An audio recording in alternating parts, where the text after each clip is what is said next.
100% true. Like Jordan was ringing the alarm for this a long time ago, and I'm sure you're aware of what's happening to him now. I am aware that something new is happening to him in the last couple of days, but I have not caught up to it. I don't know if he wants me to discuss this publicly, so I'm going to hold off and wait until he does, because I believe he's addressing it publicly. Has he addressed this on his? See if he go to his Twitter page, see if he said anything. But I'm having a Wi-Fi issue at the moment. Okay, he's getting in trouble for retweeting some person who was critical of Justin Trudeau and the whatever board of psychologists that they have in Ontario is bringing him in for disciplinary discussions, and I think they're having some sort of they want him to be involved in some sort of a class or some sort of a thing. Here, I should just read it. And if I don't get, I'll contact him. If I don't get his permission, I'll delete this aspect of it. But so here's what it says. It says the College of Psychologists of Ontario, the government-mandated Professional College of Psychologists, has disciplined me and is threatening my clinical psychology license for retweeting the Conservative Party leader Pierre Poilievre, how do you say his name? Not sure. Criticizing Justin Trudeau, the chief of staff Gerald Butts, someone named Jacinda Ardern, and an Ottawa city councillor. He is required to participate in mandatory social media communication retraining. To modify my objectionable behavior, which I absolutely refuse to do. So they'll go to the next step, which would be an in-person disciplinary hearing, with my license on the line. I'm going to make all this public this week. If you're interested, take a look.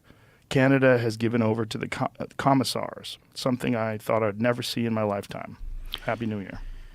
Well, I can't say I'm terribly surprised. Ultimately, anybody who remains inside an institution is going to be up against disciplinary hearings if they insist on seeing reality and discussing it. But the term retraining, I'll read it again because it sounds so bonkers that someone would think that this is a good idea.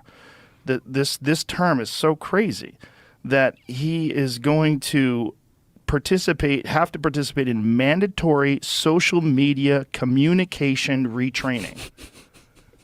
Social media communication retraining. Like, you have to do it the way I do it. You have to do it the way other people that we have decided the way you communicate is not proper. We don't agree. You're retweeting people who are critical or criticizing the government, and we don't agree with that. So we're going to retrain you how to communicate on social media, and this is mandatory. You have to do it, and then you're going to have to adhere, right? Because if you do it, if you go through the retraining and then you don't adhere, well, then it doesn't count. Like, you have to be a different person. Yeah, I mean, I am simultaneously shocked. Myself from 10 years ago is absolutely shocked. Yeah. Myself that has lived up to this point through the last 5 years is not shocked. At all? No.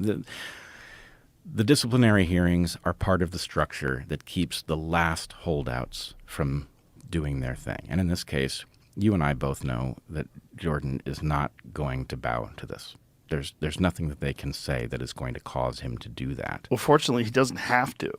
This is the most important part about it, is that Jordan has achieved escape velocity. And he doesn't need them anymore. And so this is an empty threat. So this removing his license, you're not going to take away his education, his degrees. If you say you're removing his license, well, I don't think he's seeing clients anymore. He's not really acting as a clinical psychologist anymore, is he? I don't think so. I don't believe so. And I agree with you.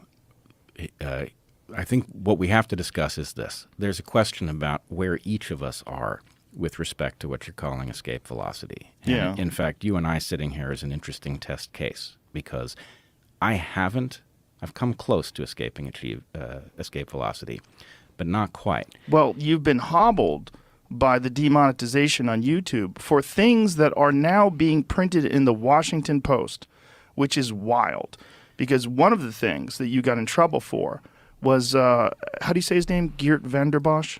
Am I Geert saying it correct? Vandenbosch. Vandenbosch.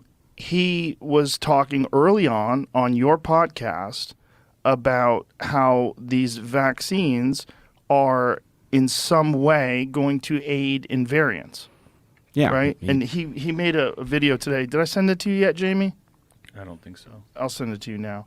Because he made a new video that's quite chilling. Because he's been very accurate about what he said up until now. And he made a new one yesterday. You have to airdrop it. I'm not going to get it. Oh, okay. Oh, really? Yeah, we're literally having, I'm trying to talk to the IT guys now. Something's wrong with our network. Oh, no. Can I text it to you? That won't work? I need my internet on my computer to get that. Oh. Okay. You could text it to me and I could airdrop it to myself. Yeah, try that. Okay, I'll try that. Hang on, please. Copy link. Yeah, it's, fucking, we are living in the strangest of times. The strangest of times. Because when you're ignoring, like if you talk about the Great Barrington Declaration, you're ignoring virologists and epidemiologists and their expert opinion on things. Top flight. Yeah, and then actively talking through emails, openly talking about publicly discrediting these people. Well, there are a number of topics we need to talk about here, but one of them is this clear pattern where those of us who have achieved some kind of immunity to their control speak about these things. We pay some terrible price. We get slandered on our Wikipedia pages and elsewhere, but we persist. And eventually, it forces an acknowledgement of what we were saying that's years late, that has tremendous consequences for what we're actually doing.